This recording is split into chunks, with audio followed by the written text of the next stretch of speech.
4-3 has never felt so good. Welcome, Dolphins fans, haters, and everyone in between to your favorite show, discussing the greatest franchise in sports, the Miami Dolphins. This is the PhinsPod.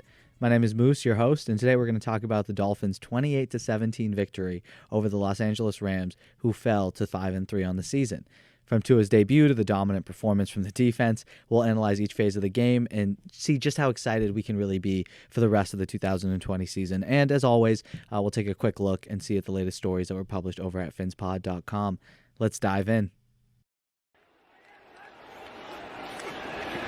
On 3rd and goal to the end zone, touchdown. There is a flag. Catch made by Devontae Parker. Can we talk about the accuracy, Kenny? So we talked about it last episode, but I'm glad to see it come to fruition Sunday afternoon. But the Dolphins defense, led by Brian Flores' excellent scheme and sort of the mindset that he's brought from, as much as we hate to admit it, from that New England style of defense, which has been, so dominant over the last decade and really helped support Brady and a lot of those playoff runs. Bringing that scheme over, which we'll also get a little bit more into, it smothered the offensive genius that is Sean McVay. Once again, proving that a good defense is better than a great offense. And although, listen, Sean McVay looked bad today and he's had moments, I do think he's a smart coach, and you've seen him, he's led a team to the Super Bowl. That's not something anyone can do. So he definitely, and he's very young. So the fact that Brian Flores, who's also young, can sort of go toe to toe and frankly destroy him, he's done it twice now, I think is a great sign of sort of where Brian Flores is at this stage, early on in his career. So let's just jump into the 28-17 victory. Jump into some stats. So Jerome Baker led the team with 13 total tackles. Jerome Baker is a monster. I think we need to give him some more love, definitely from a national perspective and just from general recognition. I feel like I believe he was leading the league in tackles. He might still be, maybe not anymore, but he's up there. He's all over the field. He's plays almost every down, along with the secondary. I'd say out of the front seven, he probably gets the most snaps, and he played a crazy amount of snaps. So him leading the team with tackles, on a dominant day from the defense overall is not a surprise. And it's really nice to see him sort of get more comfortable with the role. Obviously, you hope for health, because he is more lean. He's not really the thickest, which, that's sort of the role that Raekwon McMillan filled. But the fact that, the defense has clearly gone in a more versatile direction where they want linebackers who can cover running backs and receivers running across the field. That's something, a guy like Raekwon McMillan was a liability at. So the fact that Jerome Baker, who physically sort of matches that description of what you want at that position, it's really good to see that he's really embraced that role and he's running with it. So hopefully he gets better and better. And today he had a monstrous day. Christian Wilkins, the first pick in the Brian Flores, Chris Greer regime, he's really started to blossom as, not really a superstar, but definitely a really good player. And it is his second year. He's very young. He has the potential. He's a physical freak in terms of his athleticism. We saw, he was the lead fullback on Myles Gaskin's touchdown run late, I believe, in the second half, but in the second quarter. But yeah, no. So he had a pick, which was amazing. He just dropped back from the defensive line and was able to snag a Jared Goff pass. Emmanuel Ogbah forced a fumble, which was returned by Andrew Van Ginkel for a touchdown. Eric Rowe, jumped in the mix with an interception.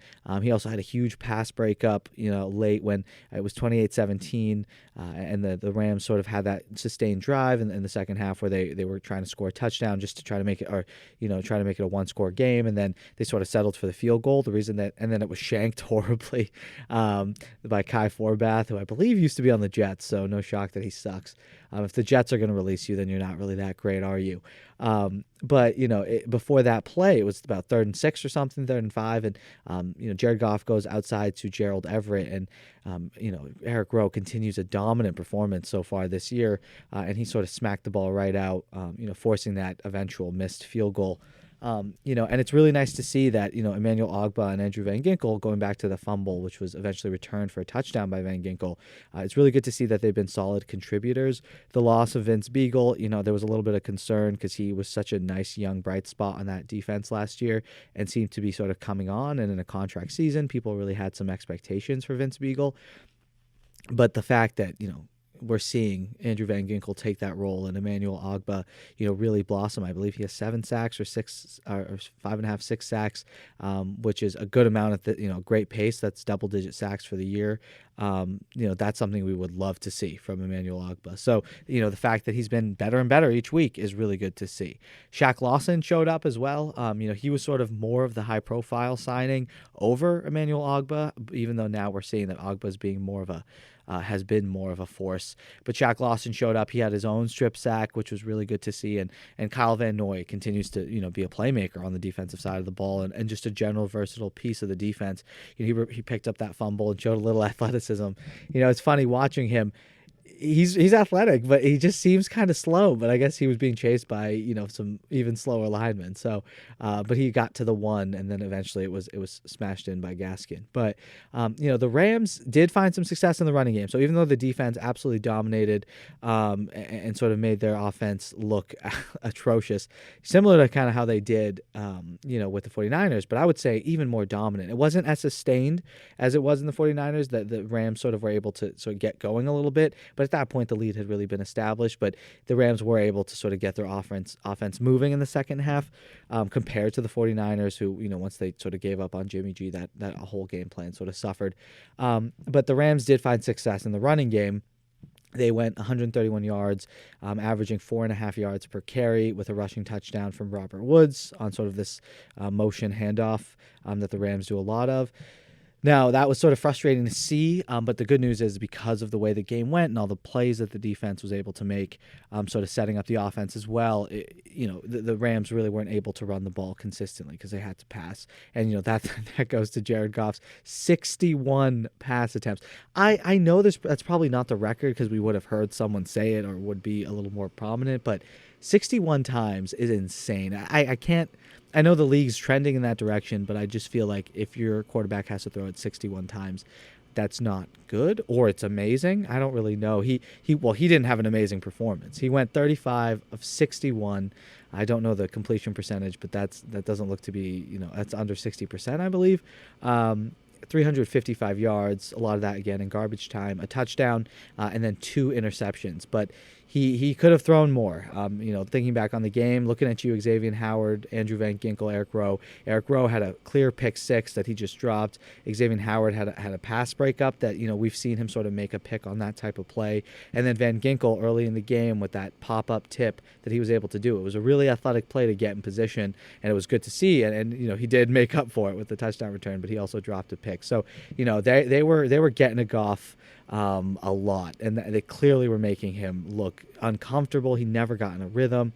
The Rams offense, and we talked about this in the last episode, sort of previewing this matchup, the Rams offense is built on a lot of sort of setting up their playmakers, using matchups, using leverage, starting in a tight formation and sort of forcing the defense to kind of run with you. But what Miami just did was they put everyone up on the line, had certain players assigned to whoever they were covering, but it would be disguised. Sometimes the defensive tackle would be the one dropping back into coverage. Sometimes it was just man up. Sometimes it was an all-out blitz. Oftentimes an all-out blitz, as we saw, because it just didn't allow Jared Goff to sort of get in a rhythm and sort of didn't see too much zone. There was a lot of man coverage, especially when they did that zero blitzing, which was amazing to see. And I think, sort of talking about it with some other people, it's clear that when Brian Flores goes against the Rams, what he's exposing is Jared Goff, because there was no specific way he attacked them other than just put pressure in Goff's face. And it's kind of interesting to see how he's not able to respond when it really matters. And that sort of makes you wonder if he's really that guy. He got to a Super Bowl. Ideally, if you get to a Super Bowl, you can win it. But the fact that certain defenses really make him look like a backup quarterback, like he did today, unable to sort of throw off of his base, make a play, at any point of the game, make one guy miss, step up in the pocket, make a tough throw. He didn't, and to be fair, he didn't really have a lot of time. Miami's defense was really, really dominant in terms of the line of scrimmage in the secondary. It's clear to me. I think this game kind of proves it now that it's 3 games in a row that Brian Flores is as advertised. And I know it's still early, and his win-loss record is not not really the best, but it is getting better.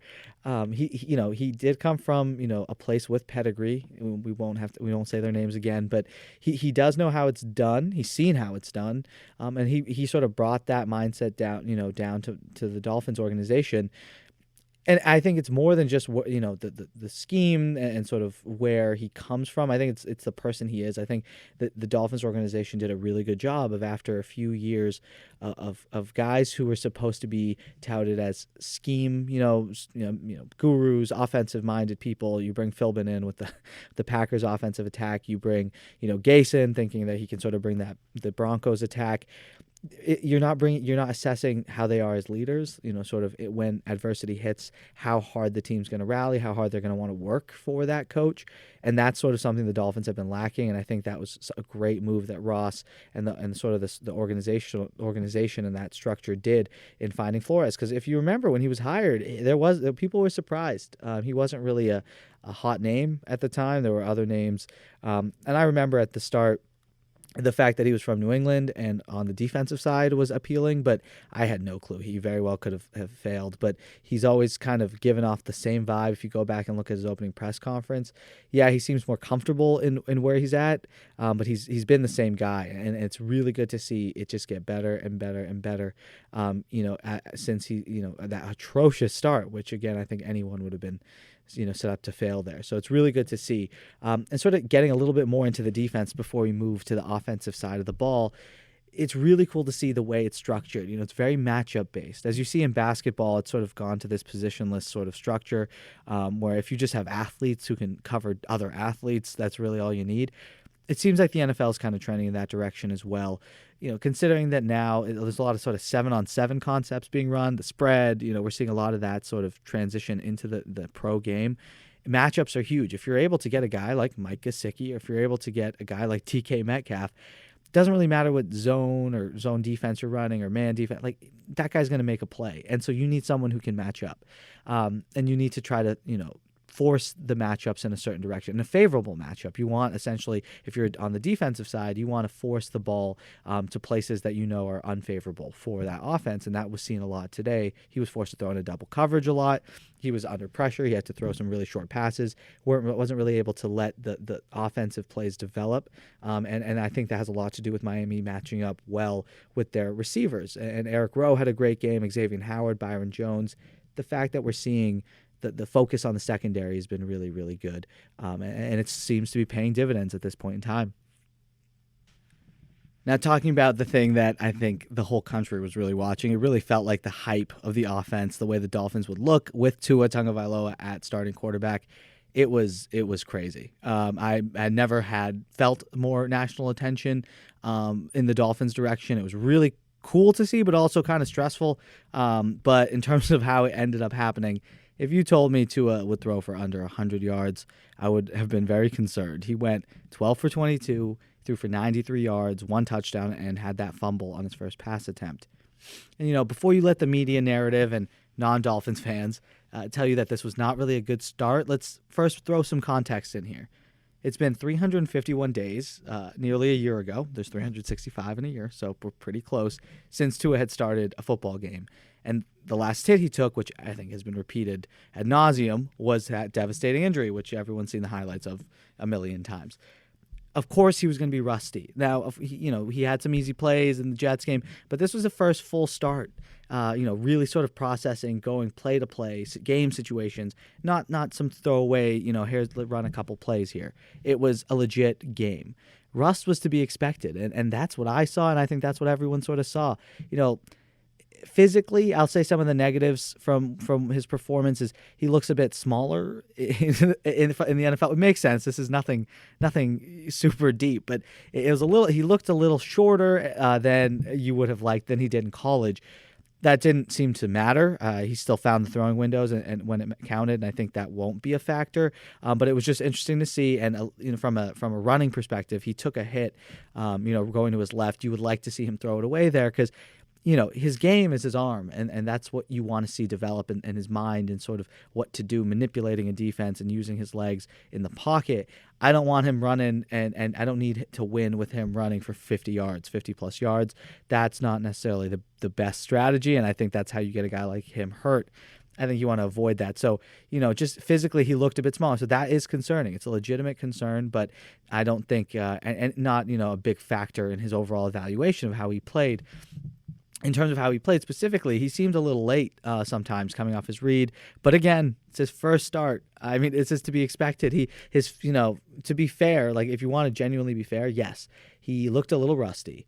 But did he look like absolute garbage? No, the team won. The Miami Dolphins won this game pretty convincingly. And yes, the defense had an amazing game. But there are amazing defenses that struggle to win. You look at teams like even this year, the Bears. The Bears have a really good defense. Their offense is inept. Some games have looked kind of like how the Dolphins' offense looked today, but sometimes worse.